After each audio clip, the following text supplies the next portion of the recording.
মুখ্যমন্ত্রীর পদযাত্রার আগেই উত্তেজনা। দুর্গাপুরে তৃণমূলের ব্যানার ছেঁড়া ঘিরে তীব্র রাজনৈতিক চর্চা।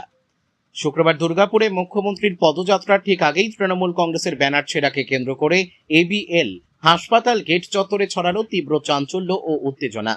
ঘটনাটিকে কেন্দ্র করে উত্তপ্ত হলো শাসক বিরোধী সংঘাত। অভিযোগের তীর বিজেপির দিকে, যদিও অভিযোগ অস্বীকার করে বিজেপি। তৃণমূলের অভিযোগ, দুর্গাপুর পূর্ব কেন্দ্রের তৃণমূল প্রার্থী প্রদীপ মজুমদারের সমর্থনে এবিএল হাসপাতাল এলাকায় সারিবদ্ধভাবে ব্যানার লাগিয়েছিলেন দলীয় কর্মীরা, কিন্তু রাতের অন্ধকারে একদল দুষ্কৃতী পরিকল্পিতভাবে সেই ব্যানারগুলি ছিঁড়ে মাটিতে ফেলে দেয়। যদিও বিস্ময়ের বিষয়, একই স্থানে লাগানো বিজেপি ও সিপিএম এর ব্যানার অক্ষত রয়েছে। শুক্রবার সকালে বিষয়টি প্রকাশ্যে আসতেই ক্ষোভে ফেটে পড়েন তৃণমূলের কর্মী সমর্থকরা। এলাকা জুড়ে ওঠে প্রতিবাদী স্লোগান। দুর্গাপুরের ২৬ নম্বর ওয়ার্ডের প্রাক্তন কাউন্সিলর দীপেন মাঝি সরাসরি প্রশাসন ও নির্বাচন কমিশনের ভূমিকা নিয়ে প্রশ্ন তুলে বলেন, ঘটনাকে উস্কানিমূলক বলে আখ্যা দিয়ে প্রার্থী প্রদীপ মজুমদার দলীয় কর্মীদের শান্ত থাকার বার্তা দেন। তিনি বলেন, অন্যদিকে সমস্ত অভিযোগ অস্বীকার করে বিজেপি প্রার্থী চন্দ্রশেখর বন্দ্যোপাধ্যায় পাল্টা বলেন, ভোট যত ঘনিয়ে আসছে ততই দুর্গাপুরে বাড়ছে রাজনৈতিক চাপানুতর ও উত্তেজনা।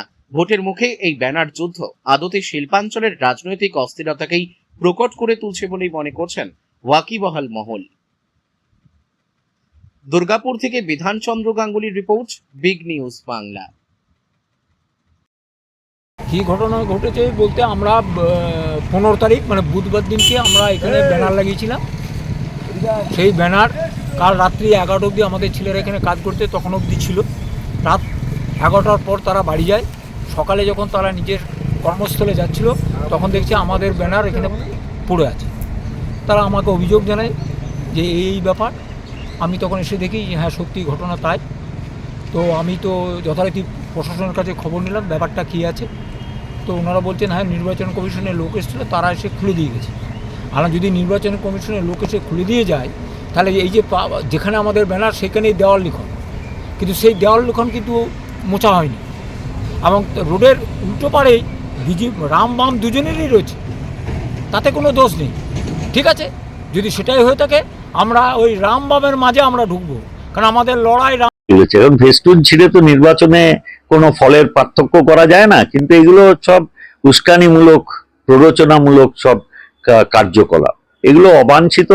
এবং আমরা বারবার আমাদের সহকর্মীদের অনুরোধ করেছি এই ধরনের কোনো উস্কানিতে এগুলো ফাঁদ, এতে যেন পা না দেয়। শান্তি শৃঙ্খলা বজায় থাকুক এবং মানুষ দেখছে যে কিভাবে আমাদের প্রচারকে ব্যাহত করার চেষ্টা হচ্ছে। এটা গণতান্ত্রিক পদ্ধতি নয়।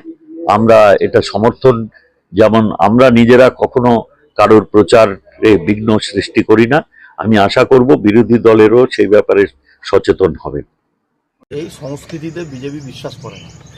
বিজেপি দেওয়াল দখল, পোস্টার ছেঁড়া এসব রাজনীতিতে বিশ্বাস করে না। আমরা মানুষের মন দখলে বিশ্বাসী। তাই আজকে সারা ভারতবর্ষে 19টা রাজ্যে ভারতীয় জনতা পার্টি ক্ষমতায়।